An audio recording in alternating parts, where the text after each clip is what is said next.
na mmoja wa viongozi ambaye anatoka kwa ufalme wa Wanga, na leo hii ningependa sana atuelezee kuhusu Wanga na atuelezee pia kile ambacho kimemfanya mpaka akafika leo hapa Uasin Gishu, mahali panaitwa Soi, kujumuika na wenzake hapa. Karibu, tuambie jina na tuambie kidogo kuhusu Wanga.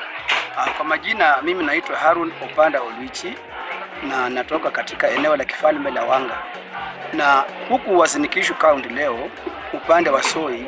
Kilichonileta ni matanga ya dada yangu ambaye anaitwa Elizabeth Matayo kutoka Lureko, na kitu muhimu kilichonifurahisha, tumefika katika eneo ambalo mama ya Wanga alitoka na mama ya Mkolwe alitoka.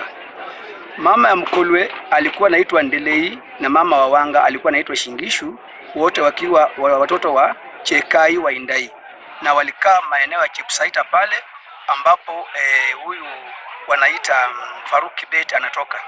Historia inasema kwamba baba yao alikuwa mtu jaziri kiwango kwamba mtu angeweza kumfikia, ndiposa wakapata nafasi ya kuoleka katika familia ya Wanga, wakaoleka kwa wakamzaa mama na kwa mfalme ambaye alikuja akamzaa Wanga, ambaye Wanga alizaa vijana wake 6 ambao wanajulikana hadi leo.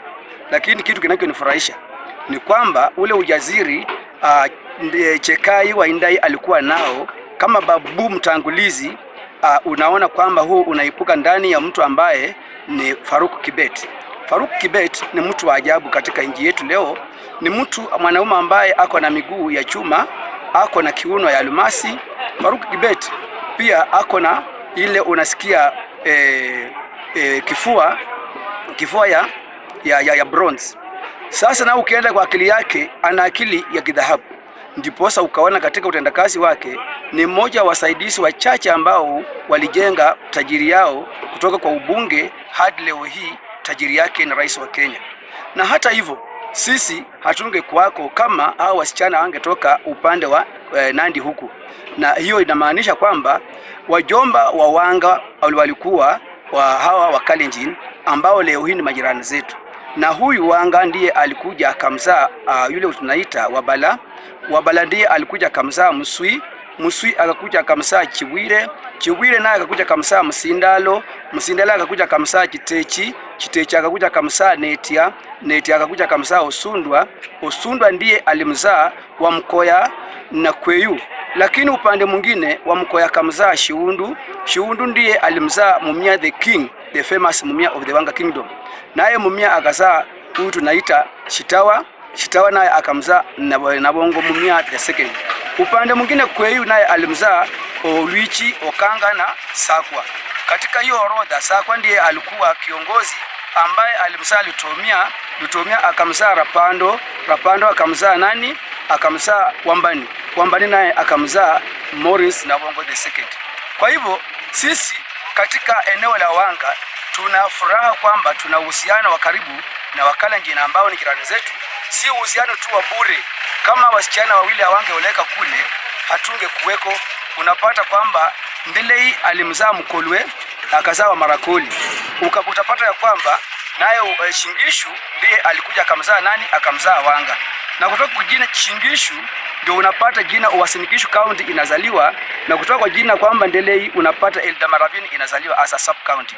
Kwa hivyo siku ya leo huku tukaribia siku ya urithi tarehe 5 ambapo ni Tuesday, tunakumbuka kwamba historia yetu ya Afrika mpaka tuikumbatie na tuifuatilie.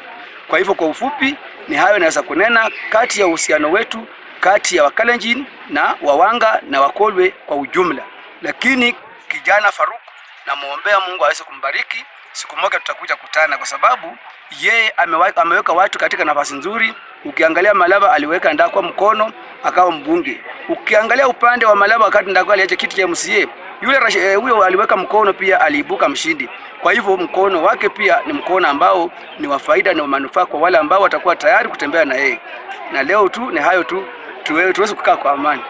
Shukrani za dhati kwa kuungana na sisi na kutuelezea kuhusu Wanga. Kumalizia tu mahojiano, utarudia jina na pia cheo.